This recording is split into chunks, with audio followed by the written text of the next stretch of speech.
Le souffle de vie ce matin.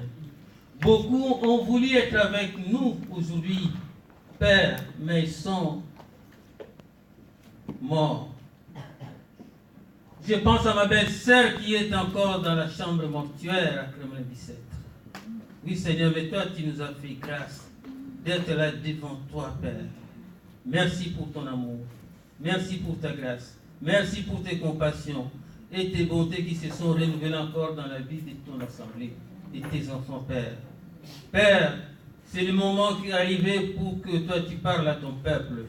Et ce matin, toi tu m'as appelé, tu m'as utilisé, tu veux m'utiliser pour que je sois un instrument de bénédiction pour ton peuple, pour que je puisse apporter ta parole auprès de ton peuple. Cette parole qui ne passera jamais.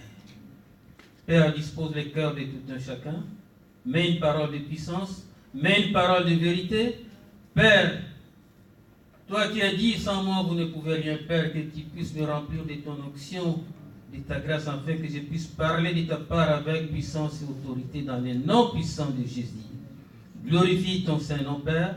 Prends les commandements de ce lieu maintenant, Saint-Esprit de Dieu. Prends les commandements de ce lieu, Père.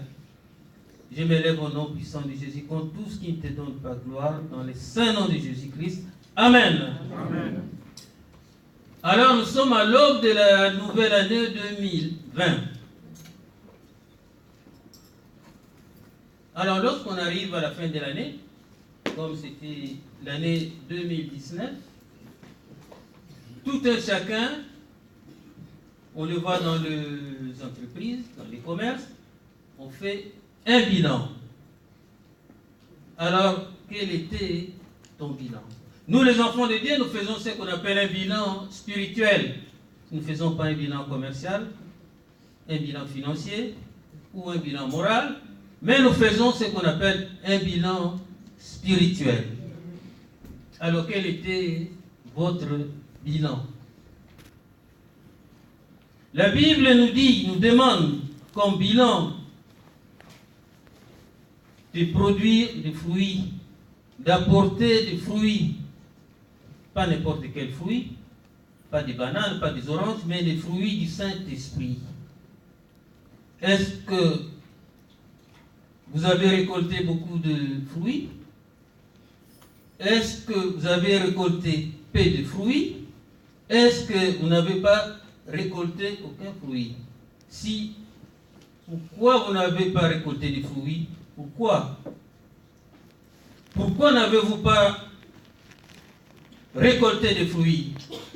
La Bible nous dit que l'arbre qui ne porte pas de fruits sera jeté et coupé.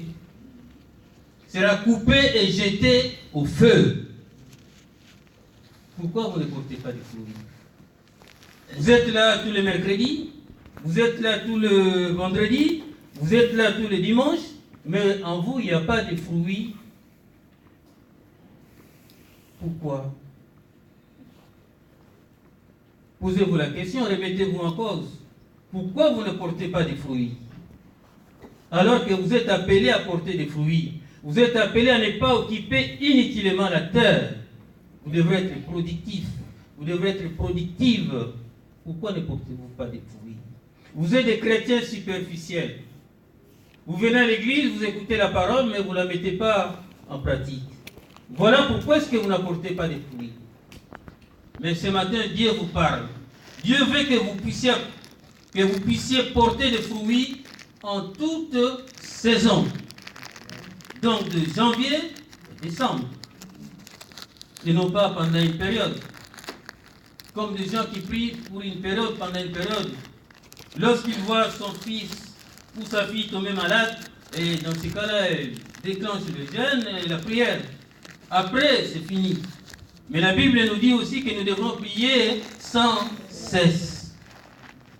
Ne prions pas selon les circonstances. Ne jeûnons pas seulement selon les circonstances. Mais nous devons prier sans cesse.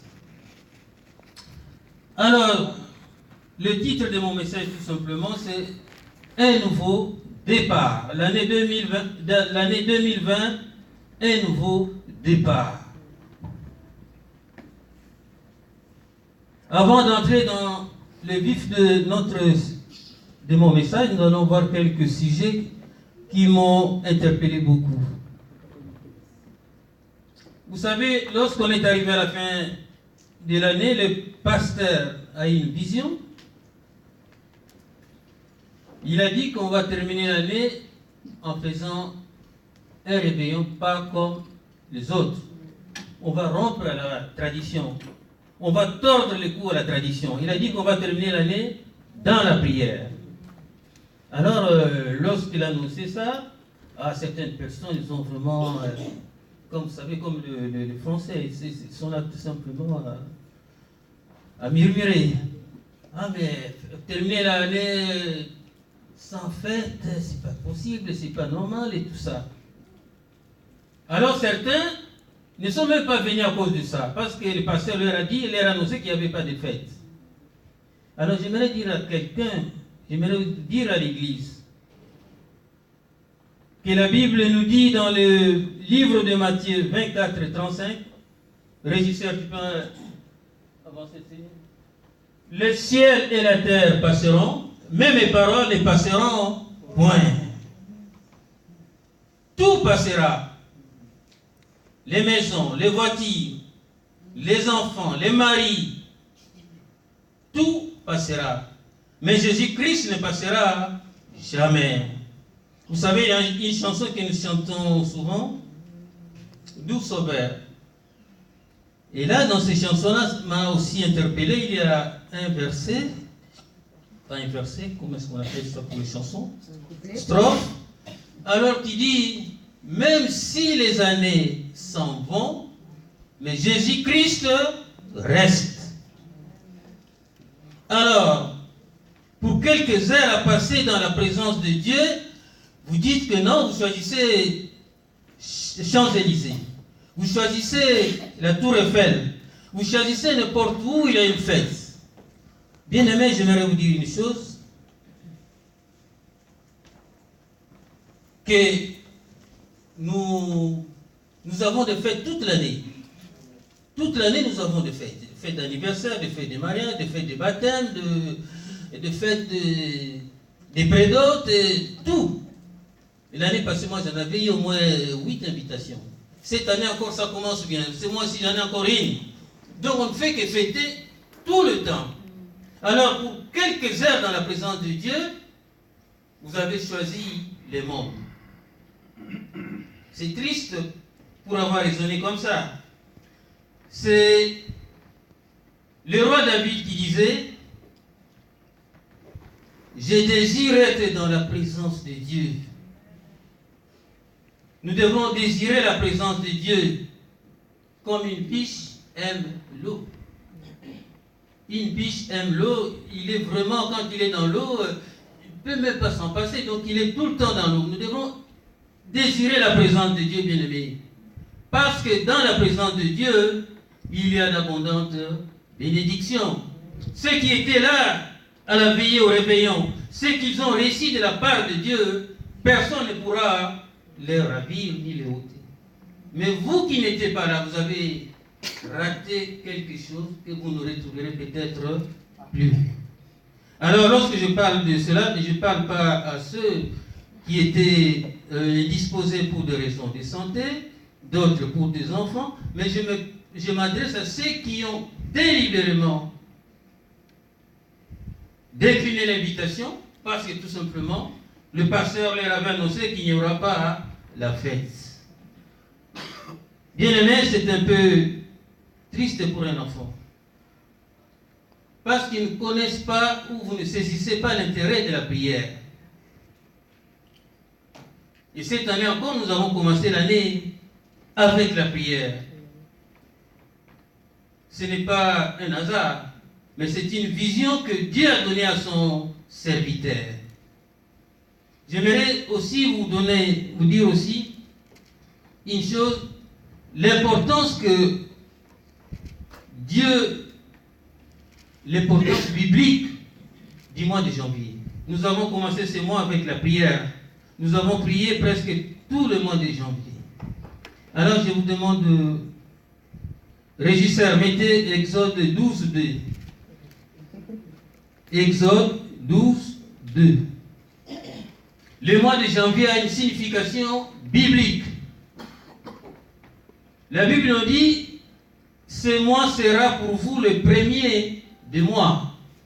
Il sera pour vous le premier de l'année.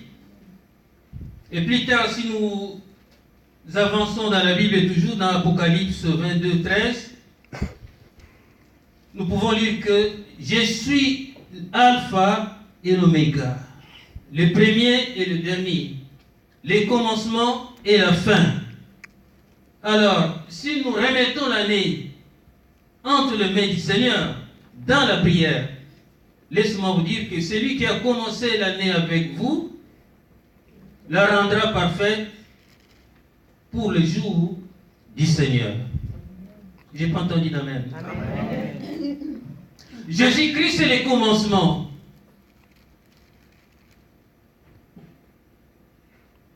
Et le commencement de toutes choses. Commencer l'année avec Jésus-Christ. Lorsque Dieu a commencé une chose dans ta vie, il fera que toute cette chose-là devienne parfaite.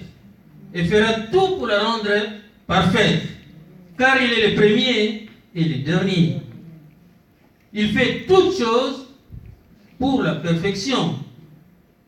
De la même façon qu'il a commencé l'année avec nous, et de cette même façon qu'elle va la rendre parfaite. Ma prière est que la main toute puissante de Dieu puisse nous accompagner au cours de cette année 2020. Alors, revenir au réveillon, je dirais que mieux vaut quelques heures dans la présence, dans la prière que 1000 ans ailleurs en dehors de Dieu. Que ceux qui ont raté cette journée, ils ont raté, bien aimé, vraiment beaucoup de bénédictions. Vous qui étiez là, que Dieu vous bénisse, parce que ce que vous avez reçu ces jours-là, personne ne pourra vous le ôter. Amen. Il y a quelques petits sujets que nous allons passer ensemble et puis nous passerons à la parole de Dieu qui a un lien avec la prière, donc une continuité.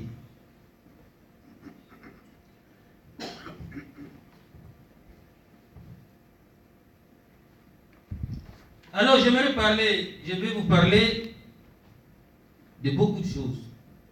De la vie, de la mort, les enfants de Dieu, le péché, les enfants de Dieu et le diable. Nous verrons toutes ces choses-là. Alors, j'aimerais commencer tout simplement par quelque chose qui m'a interpellé cette semaine. Alors, vous savez, la mort, souvent, la mort nous frappe, c'est vraiment quelque chose de grande détresse. Et tout le monde ne réagit pas de la même façon. Alors, je vous disais au début que j'ai perdu une belle-sœur. Alors, quand je suis allé voir mon frère, il m'a pris dans les mains, il m'a dit, il y a Franck, Dieu m'a déçu. Dieu m'a abandonné. Alors j'essaie de les conseiller, de les faire croire que Dieu ne déçoit pas les humains. Ce sont les humains qui déçoivent plutôt Dieu. Dieu dans sa parole, il a dit que je ne vous abandonnerai jamais et je ne vous délaisserai jamais. J'ai dit ça au peuple de Dieu parce que souvent lorsque nous nous trouvons dans des situations tout à fait de détresse, parfois nous commençons à accuser Dieu. Et laissez-moi vous dire que lorsque vous accusez Dieu de cette façon-là, vous commettez un péché. Parce que vous le prenez pour un menteur. Parce que vous croyez plus en lui. Vous ne croyez pas qu'il est capable de faire ce qu'il a promis. Donc vous commettez un péché lorsque vous prenez Dieu pour un menteur. Lorsque vous accusez Dieu. Alors à l'origine, si nous revenons dans le livre de Genèse, lorsque Dieu a créé l'homme, avant de créer la terre, tout ce qui y est, pour créer l'homme, lorsqu'il a créé la terre, les plantes, les eaux, Dieu il était au ciel. Mais pour créer l'homme, Dieu est descendu sur terre. C'est pour vous dire quoi? L'importance qu'il met en l'homme. Vous n'êtes pas n'importe qui. Dieu, il a quitté son trône de gloire et descendu uniquement pour vous créer, pour nous créer. Quelle importance Dieu met en nous pour qu'il puisse nous décevoir. La Bible dit que la mort, malheureusement, il est là, mais ce n'est pas à cause de Dieu. Dieu n'est pas responsable de la mort. Dieu n'est pas responsable de nos malheurs. C'est à cause de notre désobéissance que la mort est arrivée, que la mort est venue. Alors, souvent, quand nous perdons un être cher, c'est la tristesse, la grande désolation. Parfois, les diables en profitent pour nous éloigner de Dieu. Mais la Bible nous dit que ni les souffrances, ni les tribulations, ni la mort ne nous séparent de Dieu. Dieu n'est pas un homme pour mentir. Dieu n'est pas responsable de tous les maux, toutes les souffrances, tout le malheur qui nous arrive. Tout cela, c'est à cause du péché adamique. N'accusons pas Dieu. Ne nous éloignons pas de Dieu. Ce sont souvent des moments de douleur, de chômage, de stérilité, tout ça, on commence à se poser des questions. Est-ce que Dieu il existe? Est-ce que c'est à ce moment-là aussi que les diables profitent pour t'éloigner davantage de la présence de Dieu? Dieu ne déçoit pas les humains. Et Dieu, Jésus-Christ lui a dit lui-même que je ne vous abandonnerai jamais, je ne vous délaisserai jamais. Je serai avec vous jusqu'à la fin du temps. Jusqu'à la fin du temps.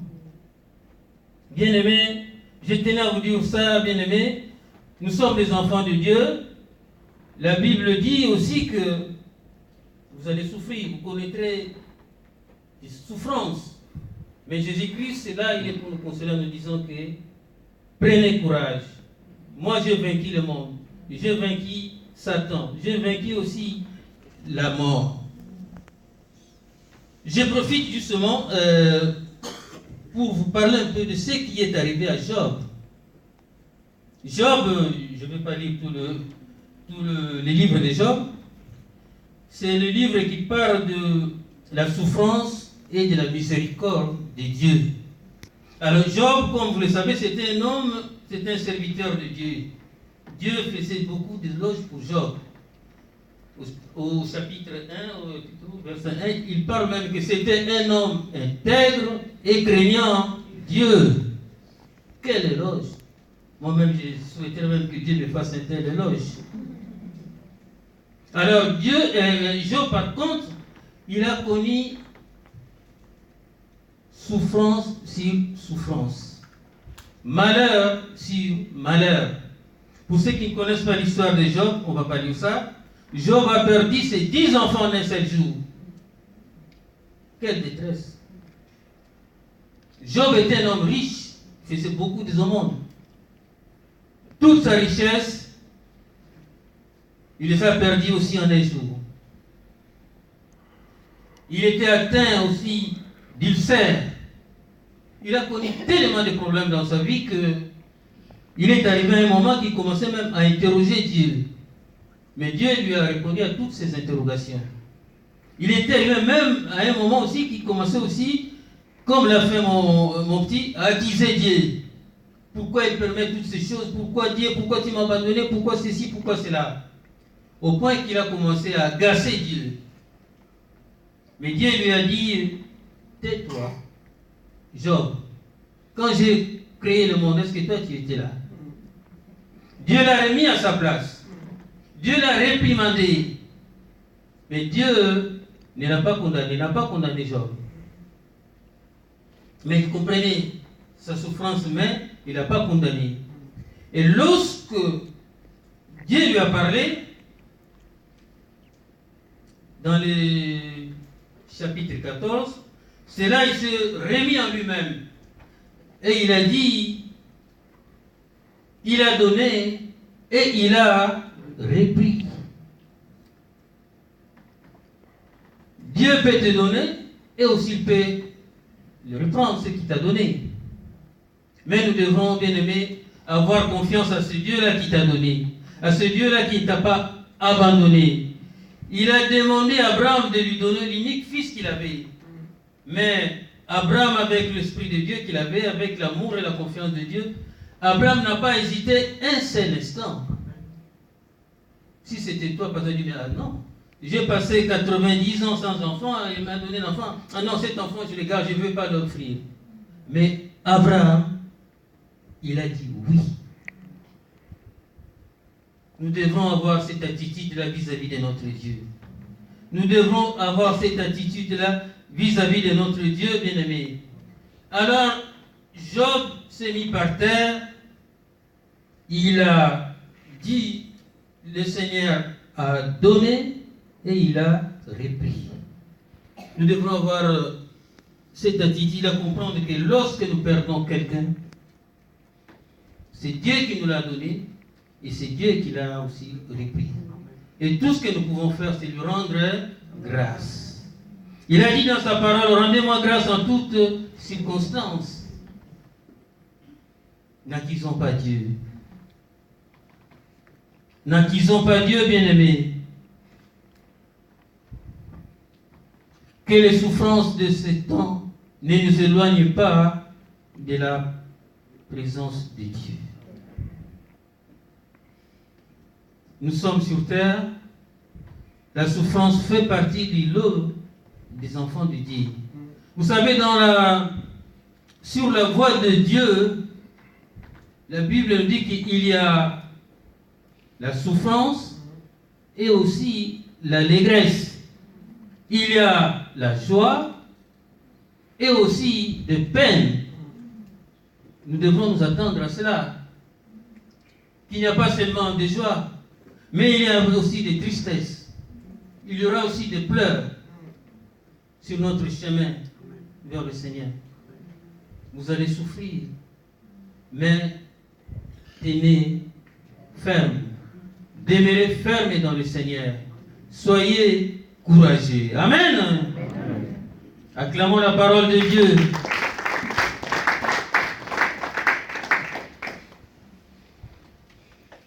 Dieu ne désire pas notre mort. Il ne veut pas que les méchants meurent, mais il nous demande tout simplement que les méchants se convertissent. C'est lui qui tient la clé du séjour des morts. Jésus-Christ dira aux sœurs de son ami Lazare que je suis la vie et la mort et la résurrection. Celui qui croit en moi, quand même il serait mort, et quiconque vit et croit en moi ne mourra jamais. Jean 11, 25 à 26. Donc nous devons toujours avoir cette espérance-là. Même la mort arrive, pour nous c'est le sommeil. Nous avons cette espérance-là que nous allons voir nos bien-aimés, les rencontrer, les retrouver. Donc nous devons avoir cette espérance-là à la résurrection. C'est vrai que lorsqu'on perd un être cher, c'est vraiment toujours vraiment parfois des gens qui deviennent inconsolables.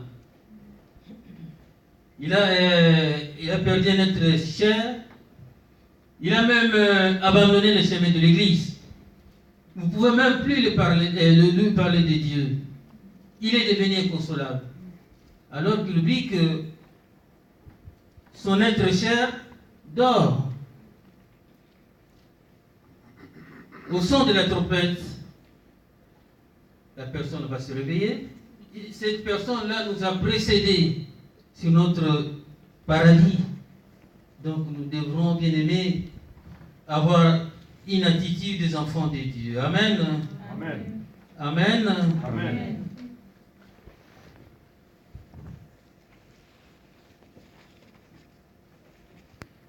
Alors, on était sur le bilan.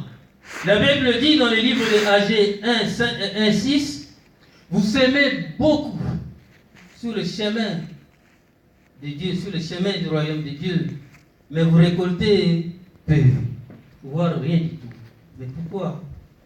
Tout simplement parce que vous ne s'aimez pas selon la justice de Dieu. Vous ne s'aimez pas dans la justice de Dieu. Parce que vous êtes comme des religieux. Vous n'êtes pas authentique.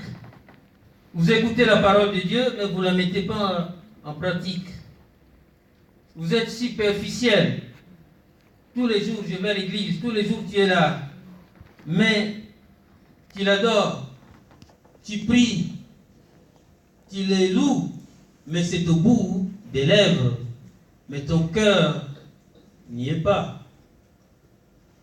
Voici ce peuple qui m'adore plutôt du bout des lèvres.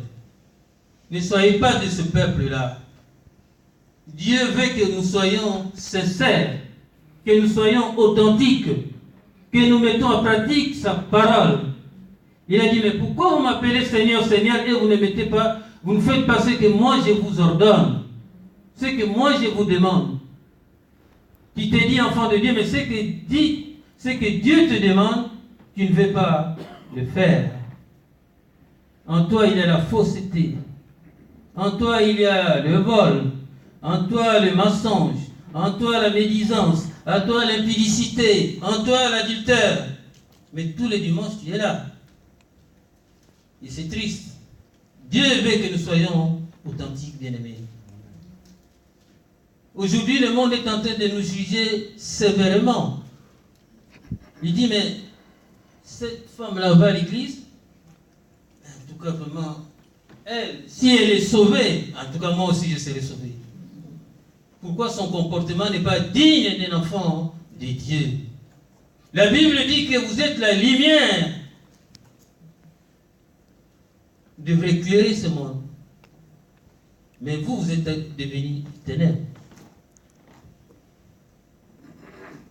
Ce matin, bien-aimés, Dieu nous dit, mais pourquoi vous ne portez pas de fruits?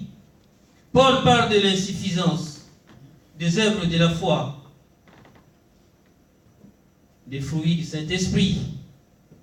Vous devrez produire, comme on a dit, l'amour, la bonté, tous les fruits du Saint-Esprit qui se trouvent dans les livres de Galates 5. Si vous ne récoltez pas, c'est que votre foi, c'est une foi morte.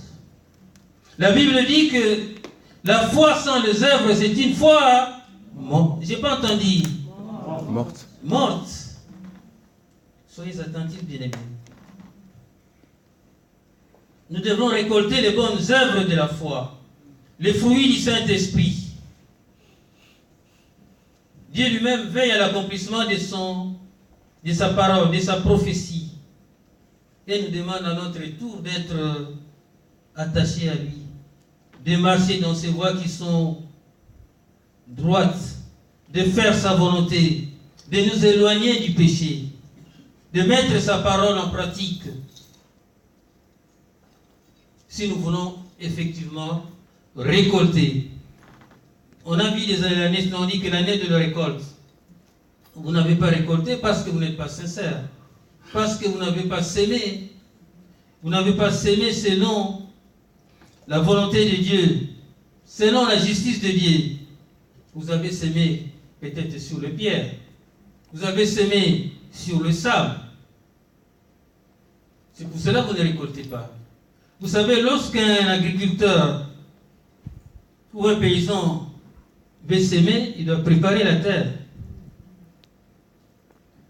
Si vous semez sur de mauvaises terres, vous ne récolterez rien. Voilà pourquoi est-ce que vous ne récoltez pas. Dieu veut que nous soyons déjà une bonne terre. Donnez les fruits dignes de repentance, produits de fruits. Puisque la Bible nous dit aussi qu'un arbre sain ne donne que des fruits sains. S'il n'y a pas de fruits sains en vous, c'est qu'il y a un problème. Mettez-vous en cause, remettez-vous en cause. Pourquoi vous ne produisez pas de fruits? C'est que vous n'êtes pas saints. Alors que la Bible nous appelle à la sanctification. Sans la sanctification, personne ne pourra voir Dieu. Sans la sanctification, on ne peut pas être agréable à Dieu. Pourquoi vous ne portez pas des fruits? Pourquoi on trouve en vous des insuffisances des œuvres de la foi? Alors que tous les mercredis tu es là, tous les vendredis tu es là, le dimanche tu es là en train de louer et d'adorer ton Dieu. Mais en toi, ton cœur est mauvais. C'est pour cela, dans Joël, on dira que déchirez vos cœurs, mais ne déchirez pas vos vêtements. Tout ce que vous faites là, c'est de l'hypocrisie. Vous n'êtes pas sincère. Votre amour n'est pas sincère. Votre amour est hypocrite. Un enfant de Dieu doit être sincère, doit être authentique. Vous savez, je le dis toujours, quand on vient à l'église c'est comme une machine à laver. Quand on met les habits là-bas, lorsqu'on les sort, les habits doivent être propres. Et vous, tout le temps, vous mettez dans la machine, vous sortez toujours sale. Il y a un problème. Il y a un problème, ma soeur. Il y a un problème, mon frère. Vous semez beaucoup, mais vous récoltez peu, voire rien du tout. Comme je disais, pour l'agriculteur, avant de moissonner, pour moissonner, on commence par semer. Et pour semer, on doit semer selon les règles. L'agriculteur tient compte de la saison. L'agriculteur tient compte de son savoir-faire. Il faut avoir un savoir-faire. Il faut connaître des choses, le climat, tout ça, la nature du sol. Mais si vous semez vaille n'importe comment, vous ne récolterez aussi rien. Vous ne récolterez pas. Nous devons s'aimer selon la justice de Dieu.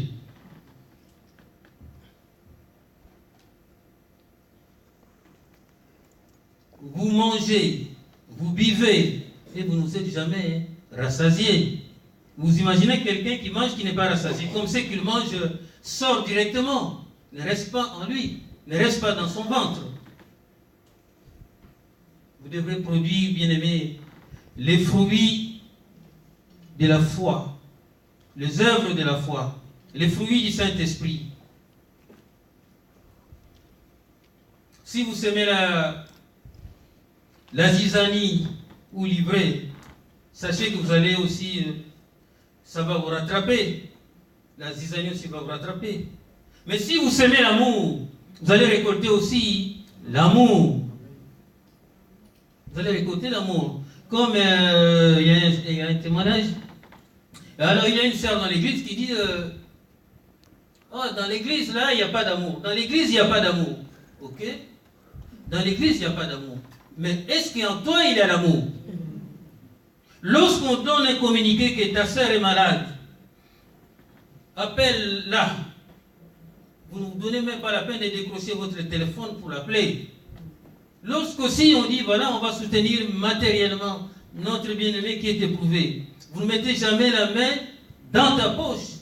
Ce sont les autres qui cotisent pour toi, comme on dit, à la sécurité sociale. Alors vous êtes la première à dire que dans cette église, il n'y a pas l'amour. Est-ce qu'en toi, il y a l'amour? Est-ce que vous manifestez l'amour? Donc c'est un peu ça, bien-aimé.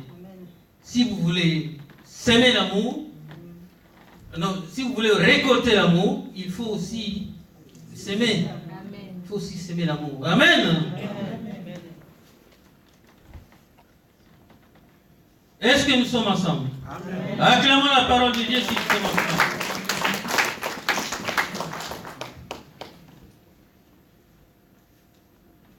Alors nous allons passer à notre sujet, un sous-titre plutôt. Les enfants de Dieu et le péché. La Bible dit que tous ont péché et tous se sont privés de l'amour de Dieu, de la grâce de Dieu. Nous sommes tous des pécheurs. Il y a des gens qui disent, ah mais quand on voit l'homme de Dieu, les hommes de Dieu s'agenouiller, s'humilier devant. Il dit, mais celui-là est en train de s'humilier. Comme les Congolais disent, Zanami Kakatan, il a péché. Non. Tout homme est pécheur. Celui qui dit qu'il n'a pas péché, il se trompe lui-même. Tu te trompes toi-même que tu n'as pas péché. Le simple fait de ne pas faire du bien, c'est un péché. Tu dis que tu ne pêches pas, mais tu n'es pas sociable. Tu ne fais pas du bien. Mais tu pêches aussi. Le péché, ce n'est pas seulement l'adultère. Ce n'est pas seulement le vol. Lorsque tu ne fais pas du bien, tu commets un péché. Amen. Tout homme est pécheur. Tout homme est pécheur. C'est pour cela que nous devrons chaque fois nous repentir, demander pardon. Ce n'est pas lorsque tu demandes pardon, c'est que tu as quel genre de péché. Non. Peut-être des choses que nous faisons sans le savoir ou inconsciemment. Paul dira que je voudrais faire du bien, mais je fais le mal que je ne voulais pas faire. Il y a parfois, vraiment, on ne veut pas faire du mal, mais on fait du mal. Mais comme Dieu est amour, Dieu nous appelle à nous repentir. D'autres dieux, il est miséricordieux. Il a dit, quel que soit, même si vos péchés sont devenus noirs comme du cramoisi, lui, il est capable de les rendre blancs comme de la neige, de les effacer et de les oublier. Alors, ne vous culpabilisez pas. Si vous avez un problème avec quelqu'un, en sortant d'ici, prends ton téléphone, appelle-les. Demande-lui pardon. Ça ne coûte rien. Vous voyez l'exemple des hommes de Dieu. Tout le temps, nous nous humilions, nous demandons pardon. Ce n'est pas que nous sommes méchants, nous sommes mauvais ou pécheurs. Non. C'est l'humilité. Parce que la Bible nous dit que toute personne est pécheresse. Tout homme est pécheur. Et te dit que mais moi je n'insulte pas des gens, moi je ne fais pas ça, mais tu ne fais pas du bien. Tu sais que tu ne fais pas du bien. Celui qui ne fait pas du bien, la Bible dit qu'il est un péché. Comme un péché. Bien, le péché nous éloigne de Dieu. La Bible dirait que la main de l'Éternel n'est pas courte, mais ce sont les péchés qui forment un mur entre nous et Dieu. J'entends pas d'amen, j'entends seulement le passé. Ça vous concerne, bien-aimés, ça nous concerne. Si on est pécheur, on ferme la porte du paradis. Dieu écoute toutes les prières, mais n'écoute pas les prières de mains impieuses. Donc les mains qui ne sont pas pieuses, Dieu n'écoute pas les prières de ces gens-là. C'est pour cela que nous devons à chaque fois nous repentir. Demander pardon. Je connais un homme dans la Bible qui était devenu un grand serviteur de Dieu, l'apôtre Paul. Si vous voyez les crimes qu'il a fait, et vous dites, mais c'était un homme humble. Il avait un cœur repentant. Et un autre, c'est le roi David. Le roi David avait même le sang dans ses mains. Il a commis l'adultère. Pour ceux qui ne le savent pas, il a tué la femme de son ami. Mais Dieu, après, il a dit que celui-là, il est l'homme selon mon cœur. Ne vous culpabilisez pas. Mais Dieu vous demande tout simplement de revenir à lui et de demander pardon. Donc de vous repentir.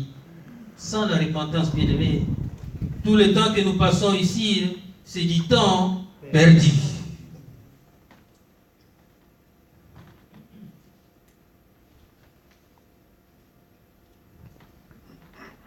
Alors il y a un autre thème que j'aimerais partager avec vous. J'espère qu'on arrivera au message du jour. Les enfants de Dieu et le diable. Vous savez que le diable, ce n'est pas notre ami. Le diable, c'est notre ennemi. Ennemi juré, si vous voulez. Parce que le diable ne nous fera pas cadeau. Le diable ne nous fera pas cadeau. Le diable existe. C'est une réalité. Mais, ce que je voudrais dire par là, nous ne devrons pas voir le diable en tout moment, en tout instant et partout. Les enfants de Dieu, ils oublient qu'ils ont quelqu'un en eux qui est au-dessus du diable, qui a vaincu le diable, qui a mis le diable en spectacle. Mais lorsque nous arrivent des problèmes, nous oublions que notre Dieu Jésus-Christ, il est plus grand que le diable. On ne voit que le diable partout. Et lorsqu'on voit le diable partout, on ne peut plus voir Jésus. Parce qu'on voit le diable. On ne peut pas voir Jésus-Christ. Mais nous devons voir en tout lieu, en tout temps, Jésus-Christ. Il est avec nous. Il est en nous. On voit tout le temps les diables partout, les diables. Il y a des gens même qui ne reçoivent pas, des gens qui se disent enfants de Dieu, qui sont dans des assemblées comme celle de Maman Hollande, tout ça, où on prêche que du diable, des combats spirituels. Vous ne voyez que le diable. Même vos propres frères, vous commencez à vous méfier d'eux. Vous devenez soupçonnés. Vous soupçonnez tout le monde d'être sorcier, tout le monde d'être du diable. Mais voyons un peu, où est-ce que vous mettez Jésus-Christ? Où est-ce que nous mettons Jésus-Christ? Ici, si vous voyez, nous sommes en Europe, si vous voyez un chat noir passer là-bas, au nom de Jésus, au nom de Jésus, mais c'est un animal domestique, c'est un animal de compagnon. Moi, je me dire simplement mon expérience à moi, tout simplement. Lorsqu'on était au bled, comme on dit, on avait des chats. Puisqu'ils combattent le souris, combattent le rat. Donc, c'est un animal de compagnon. Mais vous voyez que le diable. Partout, vous ne voyez que le diable. À tel point que vous vous méfiez de recevoir des gens chez vous. Et vous dites, oui, s'il va dans les toilettes, il va jeter une semence du diable. Mais laissez-moi vous dire une chose, en tant qu'enfant de Dieu, le diable est partout. Le diable est un esprit, il peut venir n'importe où. Mais vous allez recevoir quelqu'un. Le matin, vous priez. Vous remettez votre maison entre les mains du Seigneur. Vous allumez la croix, la flamme du Saint-Esprit dans votre maison. Votre maison sera invulnérable. Pourquoi vous devrez avoir le diable partout? S'il vous arrive un problème, c'est le diable. Comme si un enfant de Dieu ne peut pas tomber malade. Comme si un enfant de Dieu ne peut pas faire un accident. Hein? C'est pas normal, bien aimé. Nous avons Jésus-Christ. Lorsque nous voyons que le diable est partout, on ne peut pas voir Jésus-Christ. Vous le mettez où alors? Nous avons un Dieu fort. Il a mis le diable sous ses pieds. Si Jésus-Christ est en toi, tu deviens aussi invincible, invulnérable. Rien ne pourra vous nuire du mal. Vous savez, parce qu'on a quelqu'un qui a vaincu le diable. Moi, j'aimerais vous donner un autre exemple, j'en ai beaucoup. Alors, on était toujours au pays, j'avais un grand frère, un cousin qui était, le pasteur le connaît, le pasteur Janon, il était donc professeur de judo, entraîneur de boxe, il était vraiment redouté. Donc ceux qui sont des Kassavou doivent le connaître. Alors moi, il habitait chez nous, moi j'étais son petit frère. Et dans les quartiers, j'étais intouchable. Donc tout le monde m'a dit, c'est le petit de Maître Janon, c'est le petit. Donc personne ne me touchait. Et nous avons aussi Jésus-Christ. Le diable ne peut pas les toucher. Il est notre garde du corps. Le diable ne peut pas nous toucher. Nous ne sommes pas n'importe qui. Hein? Puisque la Bible dit, c'est lui qui touche à mon serviteur, touche à la prunelle de mes yeux. Avant que le diable te touche, il doit d'abord toucher Dieu. Si tu es dans le creux de la main de Jésus-Christ, le diable ne pourra pas te ravir. Pour qu'il puisse te ravir, il doit d'abord ravir la main de Jésus-Christ. Ce qui n'est pas possible. Impossible plutôt. Donc, la Bible nous dit, Jésus-Christ, le nom de Jésus-Christ est in tout fort. Lorsque vous écoutez la parole de Dieu, vous devrez l'appliquer. Vous devrez le mettre. Quand on dit que le nom de Jésus-Christ est une tour forte, ceux qui s'y approchent sont protégés. C'est pour cela que nous devrons nous faire de Jésus-Christ, c'est notre abri. Lorsque nous abritons, nous sommes sous l'abri du Très-Haut, nous sommes en sécurité. Tout le temps, vous voyez les diables. Quoi? Les diables. Donc, c'est pas possible.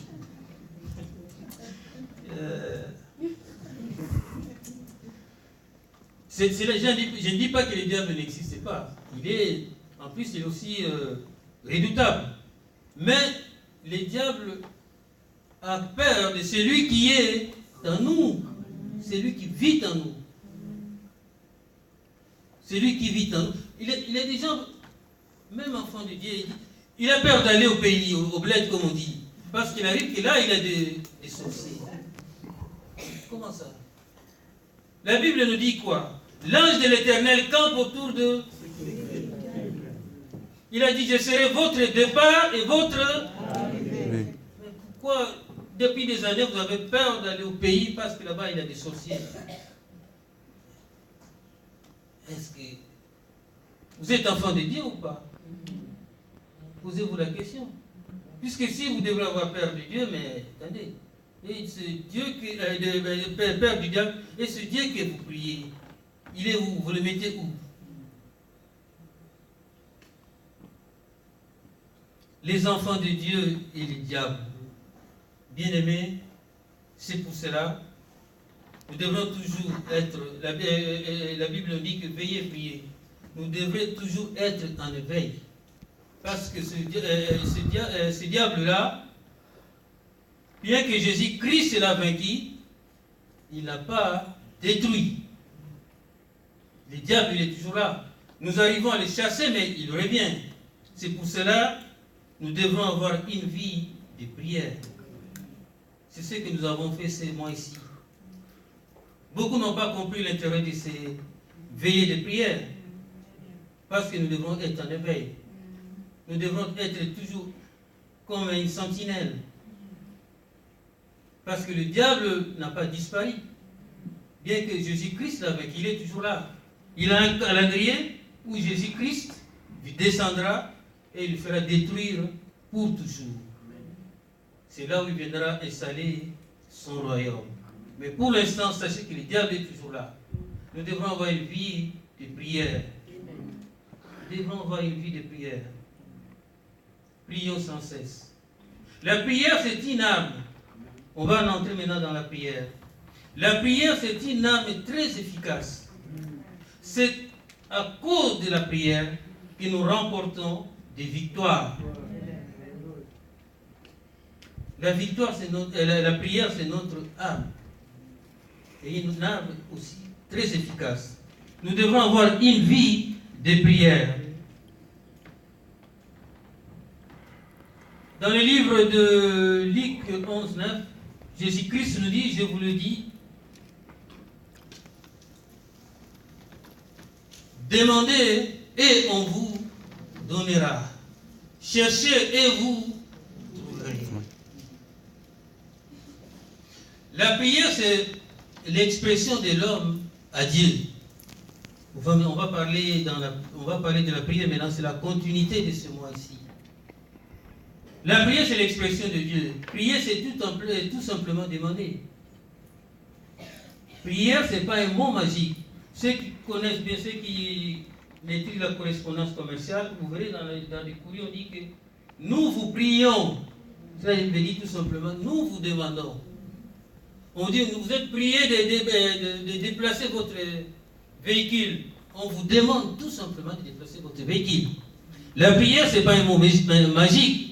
La prière signifie tout simplement demander. C'est une demande. C'est une demande. Alors moi je me rappelle, c'est pas une anecdote. Alors un jour je me suis rencontré avec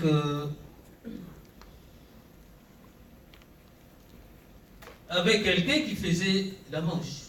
Et chaque fois que je passe, je crois toujours la même personne. L'autre jour je lui dis, mais attendez, Vous devrez aussi, il était apte, hein, il était bien portant, tout ça, il faisait la manche. Mais il dit, mais vous devrez quand même chercher du travail pour que vous puissiez vivre décemment. Hier, je t'avais donné, aujourd'hui, si je te crois, tu me demandes encore. Alors, je ne sais pas, je crois qu'il devrait être gitan. Ce n'est pas seulement que nous qui connaissons la parole de Dieu. Et il m'a dit, demandez et on vous. Alors, automatiquement, ça m'a interpellé. Et j'ai pris une pièce et je lui ai donné.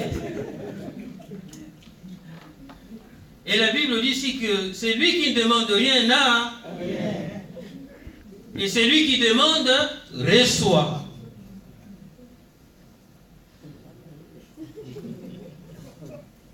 Vous avez un problème? Demandez avec foi à ton Père. Vous savez,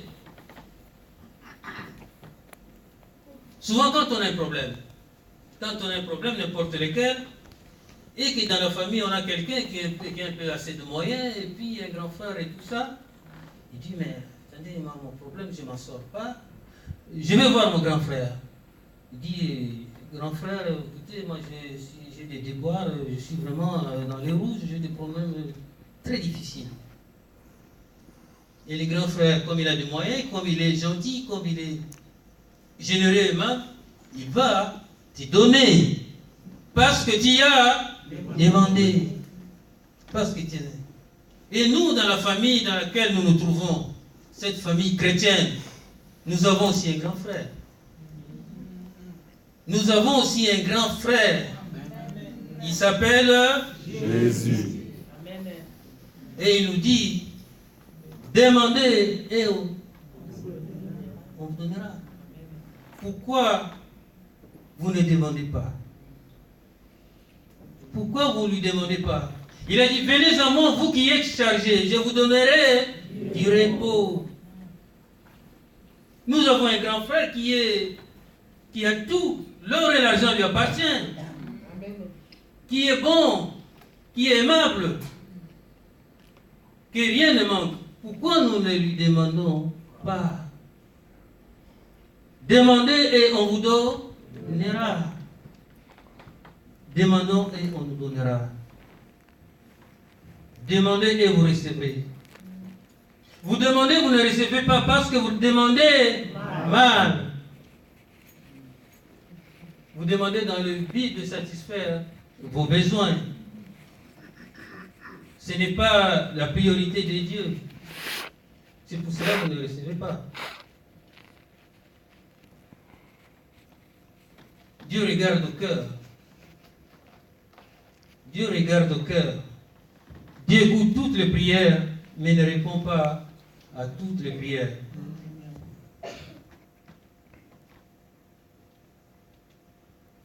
Dieu vous a toujours dit, venez à moi, je vous donnerai du repos. C'est notre grand frère. Son nom, c'est Jésus-Christ. Pourquoi voulez-vous porter tout seul votre charge, votre fardeau, alors que vous avez quelqu'un qui veut vous alléger le fardeau?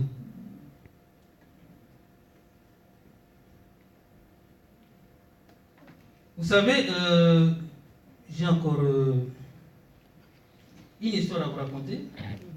Alors il y avait un homme, c'était une femme, qui avait souvent les femmes qui sortent de bois, tout ça, il avait son fardeau sur la tête. Alors comme il passait, il y avait quelqu'un qui a vu que la femme était vraiment chargée, tout ça. Elle s'est arrêtée et dit, madame, entrez, je vais vous accompagner. Je sais là où vous partez dans des villages à côté et tout ça. Alors elle est entrée avec son fardeau sur la tête. Elle est assise avec son fardeau. Alors le chauffeur, il a regardé, elle a vu la femme avec son fardeau. Mais elle a dit, mais madame, mais déposez votre fardeau. Déposez votre fardeau sous les pieds de Jésus-Christ. Il est là, il est venu pour nous alléger. Mais pourquoi nous continuons toujours à porter nos fardeaux?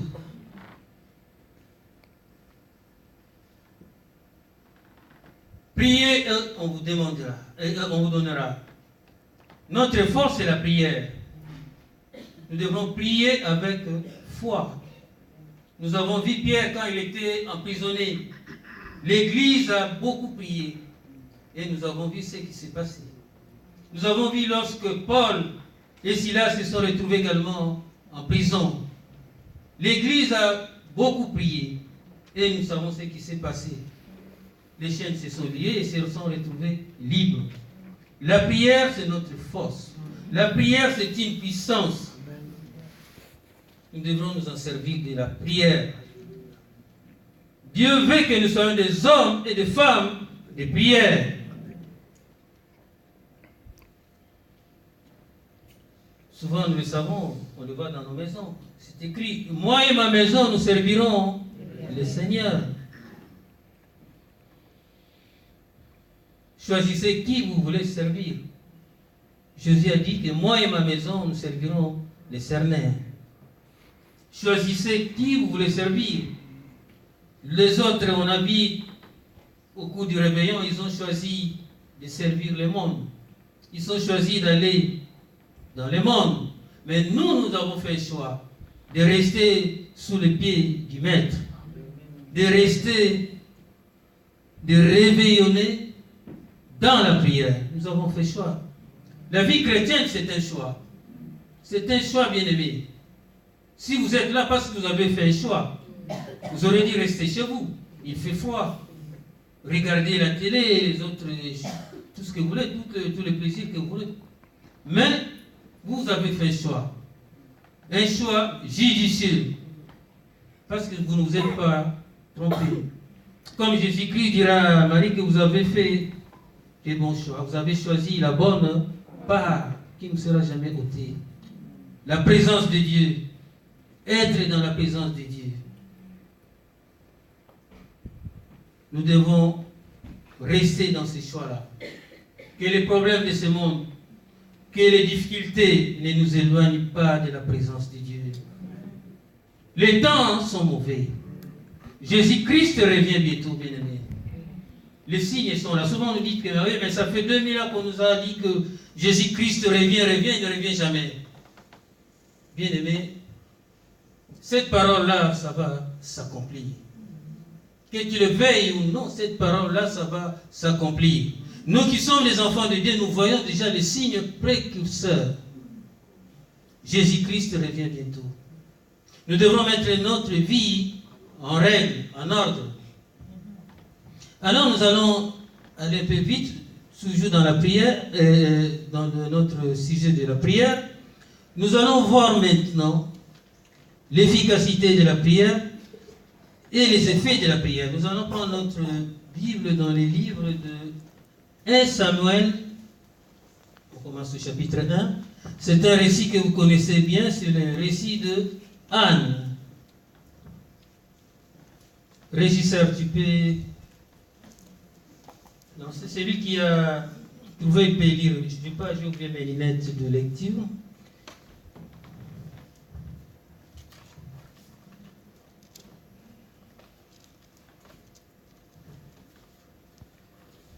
Vous connaissez bien l'histoire de Anne, non?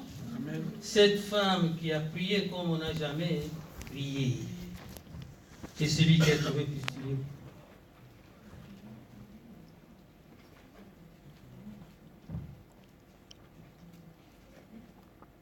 Un Samuel.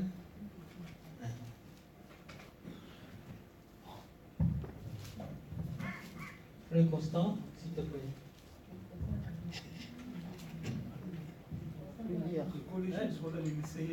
Celui qui a 1 Samuel 1, on commence au chapitre 1. On va commencer par 1 à 21. Personne n'a sa Bible ici? Combien? Il est là au tableau. Il y avait un homme de Ramathaïm, Toshim, de la montagne d'Éphraïm, nommé Elkana, fils de Jéroboam, fils d'Eliahu, fils de Tohu, fils de Shu, Éphrasien. Il avait deux femmes, dont l'une s'appelait Anne, et l'autre Pénina. Pénina avait des enfants, mais Anne n'en avait point. Chaque année, cet homme montait de la ville de Silo pour se prosterner devant l'Éternel des armées et pour lui offrir des sacrifices. Là se trouvaient les 2 fils d'Élie, Hophni et Phinées, sacrificateurs de l'Éternel. Encore ? Le jour où Elkana offrait son sacrifice, il donnait des portions à Pénina, sa femme, et à tous les 2 fils, à toutes les filles qu'il avait d'elle. Mais il donna à Anne une portion d'eau, car il aimait Anne, que l'Éternel avait rendue stérile. Sa rivale lui prodiguait des mortifications pour la porter et s'irriter de ce que l'Éternel l'avait rendue stérile. Et toutes les années, il en était ainsi. Chaque fois qu'Anne montait à la maison de l'Éternel, Pénina la mortifiait de la même manière. Alors elle pleurait. Elle ne mangeait plus. Elkana, son mari, lui disait « Anne, pourquoi pleures-tu? Et pourquoi ne manges-tu pas? Pourquoi ton cœur est-il attristé? Est-ce que je ne vaux pas pour toi mieux que 10 fils ?» Anne se leva après qu'on eut mangé et bu à Silo. Le sacrificateur Élie était assis sur un siège près de l'un des poteaux du temple de l'Éternel. Et l'amertume dans l'âme, elle priait l'Éternel et versa des pleurs. Elle fit un vœu en disant « Éternel des armées, si tu daignes regarder l'affliction de ta servante, si tu te souviens de moi et n'oublie point ta servante, et si tu me donnes à ta servante un enfant mâle, je le consacrerai à l'Éternel pour tous les jours de sa vie, et le rasoir ne passera point sur sa tête. » Comme elle restait longtemps en prière devant l'Éternel, Élie observa sa bouche. Anne parlait dans son cœur et ne faisait que remuer les lèvres, mais on n'entendait point sa voix. Élie pensa qu'elle était ivre, et il lui dit « Jusqu'à quand seras-tu dans l'ivresse? Fais passer ton vin. » Anne répondit « Non, mon Seigneur, je suis une femme qui souffre en son cœur, et je n'ai bu ni vin ni boisson enivrante, mais je répands mon âme devant l'Éternel. Ne prends pas ta servante pour une pervertie, car c'est par l'excès de ma douleur et de mon chagrin qui m'a fait jusqu'à présent. » Élie reprit la parole et dit « Va en paix, et que l'Éternel d'Israël exauce la prière que tu lui as adressée. » Elle dit « Que ta servante trouve grâce à tes yeux. » Et cette femme s'en alla. Elle mangea, et son visage ne fut plus le même. Ils se levèrent de bon matin, et après s'être prosternés devant l'Éternel, ils s'en retournèrent, et devant l'Éternel, ils s'en retournèrent et revinrent dans la maison à Rama. Elkana connut Anne sa femme. L'Éternel se souvint d'elle. Dans le cours de l'année, Anne devint enceinte et elle enfanta un fils qu'elle nomma Samuel. Amen. Amen. Amen. Alors beaucoup connaissent bien ce récit biblique. Donc il y avait un homme qui était polygame. Il avait 2 femmes. L'autre, elle était féconde. Et l'autre, l'une, elle était stérile. Alors vous savez, lorsqu'on est dans un couple comme ça, entre les femmes, il y a toujours les moqueries, la jalousie, la raillerie, et sa rivale qui était stérile, il était tout le temps l'objet de mortification. Mortification, comme on dit, regarde-moi celle-là, comme chez nous à Liga, on dit Amela Milani, tout ça, elle est stérile, elle ne vaut rien, on l'a dotée, cette femme-là, elle n'accouche pas, elle ne donne pas des enfants. Donc elle était tout le temps mortifiée. Donc il y a eu la raillerie, il y a eu la moquerie et tout ça. Mais Anne, c'était une femme qui aimait Dieu et qui servait Dieu et qui priait Dieu.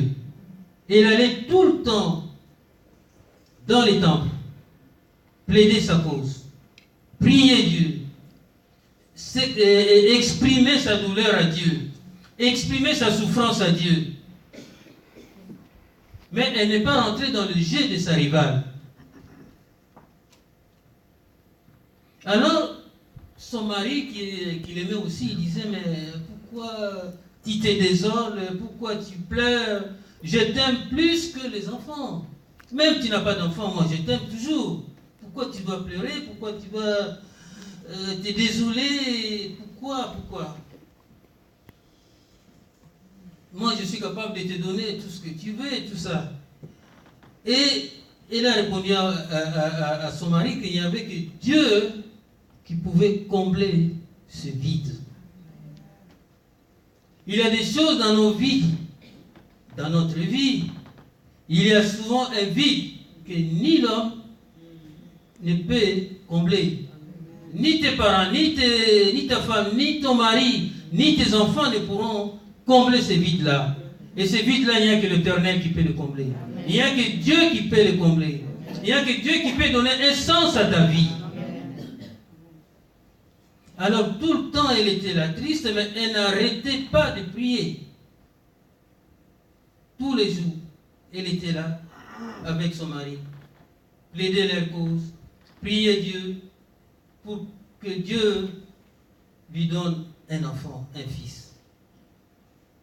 La tristesse, elle était telle qu'un jour, lorsqu'elle était en train de prier, elle a même commencé à dire des mots qui sortaient comme ça de sa bouche, mais même les sacrificateurs qui étaient là, ils disent, mais celle-là, il y a un problème là. Elle a dit, mais elle doit être malade ou quoi? Elle est bourrée ou quoi? Et puis elle a répondu au sacrificateur, ce n'est pas la douleur, mais je m'adresse à mon Dieu. Tellement que la douleur était tellement forte, grande, elle s'exprimait par le mot qui était le sien.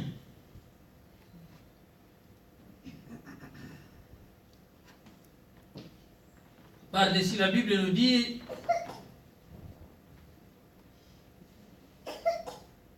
présentez vos besoins avec des supplications et des prières, et sans cesse. Nous devrons, à chaque fois que nous sommes dans la détresse comme celle de cette femme-là, nous devons présenter nos besoins à Dieu.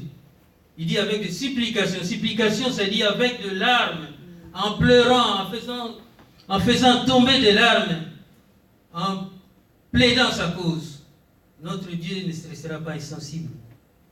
Notre Dieu nous aime. Notre Dieu prend soin de nous. Et il nous appartient, comme je l'avais dit, de lui présenter nos besoins. Les besoins de notre cœur.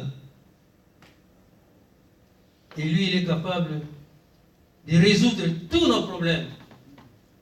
De nous donner ce que notre cœur désire. Vous savez,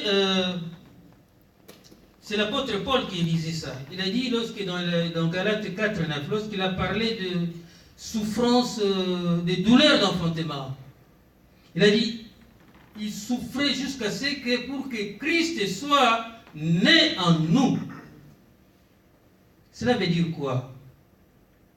Si on a parlé de l'enfantement, donc c'est Christ qui doit être né dans notre vie, dans notre cœur.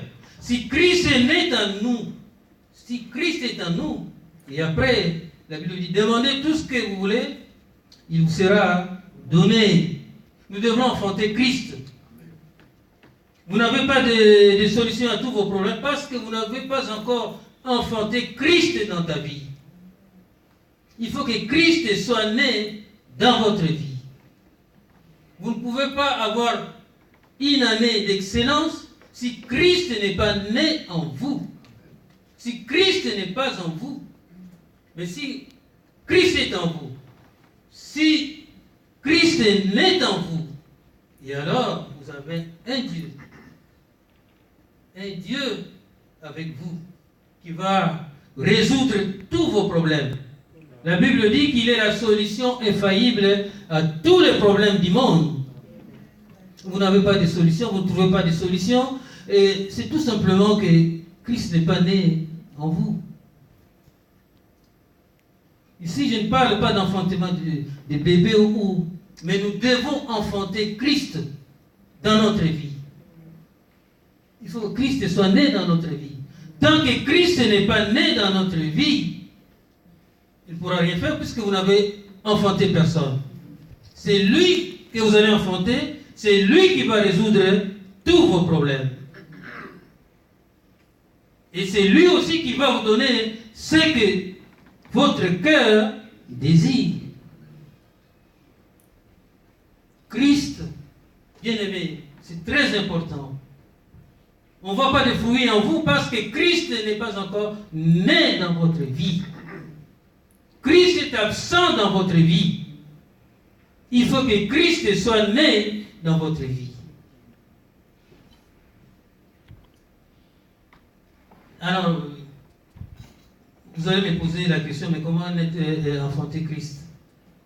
Mais il faut que sa parole demeure en vous. Il faut mettre sa parole en vous, dans votre cœur. Il faut déchirer votre cœur, parce que votre cœur est occupé par une autre personne que Jésus-Christ. Et cette personne-là n'est pas capable de vous donner ce que votre cœur désire. Ce que vous lui demandez.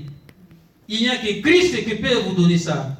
Parce que la Bible nous dit que lui, il est le Dieu des capacités. Rien n'est impossible à lui. Tout ce que vous lui demanderez, il a dit, je le ferai afin que mon Père qui est dans le ciel soit glorifié. Il faut que Christ soit né dans vous.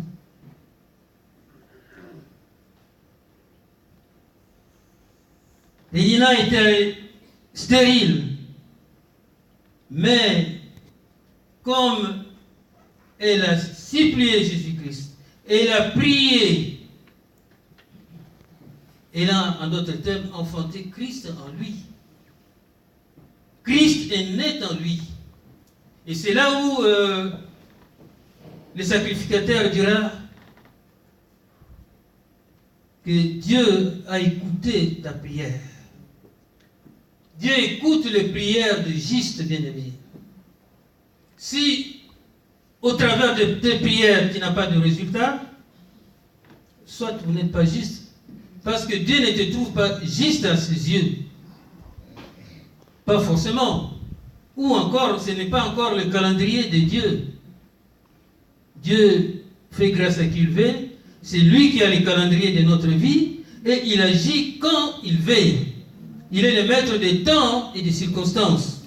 Et si vous ne voyez pas les promesses de Dieu s'accomplir dans votre vie, Amos le prophète dit, il faut l'attendre avec silence, avec patience. Parce que tout ce qui a été prononcé à ton sujet, tant que tu n'es pas mort ou tu n'es pas morte, ça doit s'accomplir. Parce que celui qui a dit cette parole, il est fidèle. Son nom est fidèle. Ce n'est pas un homme pour mentir. Croyez seulement. Si tu crois, tu verras la gloire de Dieu. Ne doute pas de la parole de Dieu. La parole de Dieu est vraie. Les promesses de Dieu sont vraies et certaines. Ce n'est pas un homme qui a fait ces promesses-là, mais c'est Dieu lui-même. On ne se moque pas de Dieu. On ne se moque pas de Dieu, bien-aimé. Je vois le chrono avance. Donc, je voudrais dire tout simplement, Anne a obtenu ce qu'elle a demandé à Dieu. Parce que Dieu l'a trouvé tout simplement que c'était une femme juste. Et elle a eu les faveurs de Dieu. Prions, bien-aimés, avec persévérance. La prière fervente du juste a une efficacité. Lorsqu'on dit venez à la prière, ce n'est pas un moment de passer le temps comme ça. Parce que nous savons à qui nous croyons. Parce que ce Dieu-là écoute nos prières. Sinon, nous n'allons pas nous déplacer. Nous avons fait 12 jours pour venir dans les foires. Parce que nous savons à qui nous croyons. Nous savons qui est ce Dieu. De quoi il est capable. Notre vie repose sur nos prières, sur notre Dieu et sur notre foi. La prière, c'est une arme efficace. C'est par la prière que nous pouvons obtenir des victoires. Sans la prière, nous n'avons pas de victoire. La plupart des victoires que nous avons, c'est par la prière. La plupart des guérisons que nous avons, c'est par la prière. Tout ce que nous avons, ce n'est pas par nos propres forces, c'est par la prière. Dieu agit au travers de la prière.